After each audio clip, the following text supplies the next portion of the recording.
Bonjour RCI, moi c'est Jean-Félix Farbin, j'ai 27 ans et je suis constructeur naval. J'ai commencé la construction avec mon père il y a 3 mois officiellement.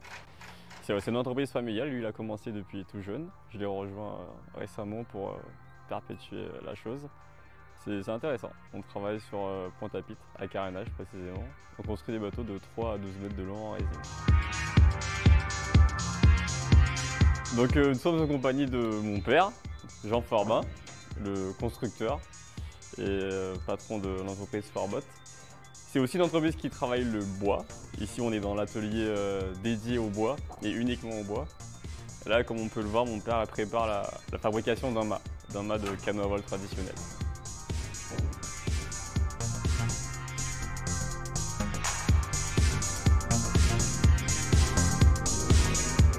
On est en compagnie d'un canot fini, un canot prêt à naviguer, un canot qui navigue d'ailleurs. C'est le bateau de l'équipage Tibijou, un équipage féminin qui fait les différentes compétitions de voile traditionnel durant la saison. Donc là typiquement, ce bateau-là, la finition c'est une finition vernie, ce qui nous permet de voir le bois et son état de surface. C'est différentes planches de bois qui sont assemblées ensemble autour de la structure du bateau qui permettent de rendre la coque étanche et qui font que le bateau flotte. Et on remarquera ici, si on se rapproche, qu'entre les différentes planches de bois, l'espace est extrêmement limité. C'est ainsi qu'on obtient, grâce à la colle, la résine époxy précisément, l'étanchéité du bateau. S'il n'est pas étanche, on aura des petits problèmes de flottabilité. Voilà.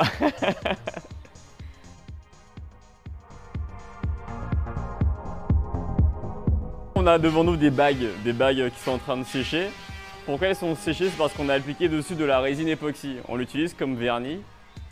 Pourquoi on met pas du vernis classique? C'est parce que la résine époxy devient plus raide. C'est une résine, ok? Et elle va rigidifier la bague et la rendre étanche et la protéger à l'eau. Du coup ici on a une bague à sa place, c'est-à-dire sur la voile. Une fois qu'elle est amarrée à la voile comme ça, la bague vient passer dans le mât en fait. Et c'est comme ça qu'on relie la voile au mât.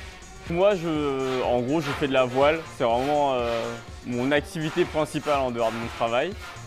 J'ai commencé à 8 ans et comment ça m'est venu? C'est mon père tout simplement qui m'a inscrit dans un club de voile et qui a commencé à m'emmener sur des compétitions de voile traditionnelles avec lui.